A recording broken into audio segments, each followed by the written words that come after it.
I don't know. I don't know. Yeah, I doubt it.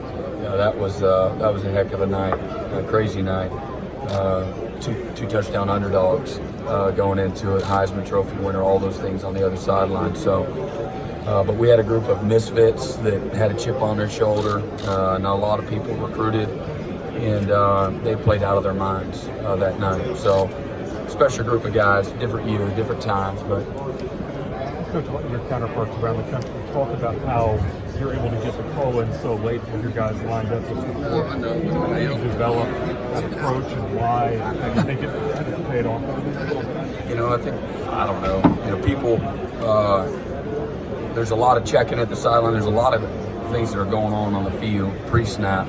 They're trying to get in the best looks on offense and trying to prevent negative plays, and we're trying to not make it easy on the opponents by opening up our playbook for them. You know, most of the times the defensive coordinator's got to signal in first, and then the offense gets to choose when they're going to snap the ball. Defensively, you're at their will. So I don't know. You know, we're trying to do just what the offense does. I don't know why we get so much attention for it. The offense is changing the plays or going really fast. You know, you got to have a strategy for it. Or you just get out there and one call the whole game, or just again expose yourself to you know, they'll get in. If you signal in quarters, they're going to have their quarter beater dialed up. You know, you signal in man, they're going to have your man beater beat. You know, and again, that's the advantage offensively, is they get to decide on when they're going to snap it. So there's got to be strategy on both sides. And why do they go tempo? Why do they go no huddle? Why do they check the sideline? I'm just asking, you know, so they can get in the best call, you know, based on the structure that you're presenting. So we're trying to do the same thing.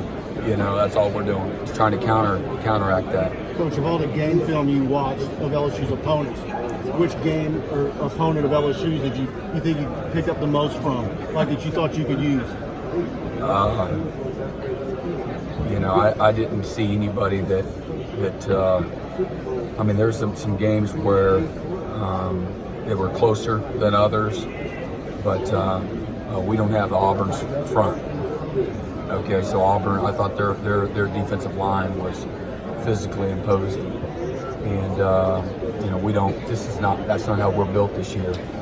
But you know, again, it's gonna, at the end of the day, what it really comes down to us in trying to create good matchups and play with good fundamentals and good technique. The flip side of it, they're running great routes and throwing it right on that back shoulder, or getting out of the backfield and catching it downhill, and timely screens, or, you know, trying to punch you in the gut in the A gap. You know, there's no real secret to how you got to play good defense, and you got to play good physically. You got to play good fundamentally. You know, if you pressure, you know, you got to get there quick because the ball's coming out fast. Again, this late in the season, they've seen it all. You're not going to trick them and confuse them. I don't think that's realistic. The guy's completing 80% of his passes, so I don't know how much success anybody's had on him. Well, but their weapons, a lot of people like to point to Clyde Edwards-Helaire as being the guy that's the unheralded guy that's actually the dangerous guy amongst all of them. The guys that put the crazy numbers. Yeah, it's not unheralded to us. 22, 81, 1, 2, 6, 9. I mean, they got a superstar cast. Fabulous football players, all dynamic in their own ways. The tight end, he's got terrific hands, but man, he blocks like you're supposed to block. And they've got a great system set up to get him in the passing game, to get him involved, and how they flex him out of the box and use him in the box and slow your rush down. And they're dynamic across the board. And then the quarterback makes it all go, you know. But the running back is he's got an incredible skill set. And again, he's a committed guy. He's over a 600-pound squat guy, loves the weight room, as a skilled guy. I love that. And plays and runs with toughness and passion and purpose. And they use him, you know, probably more so than any other offense that we have faced all year in the passing game.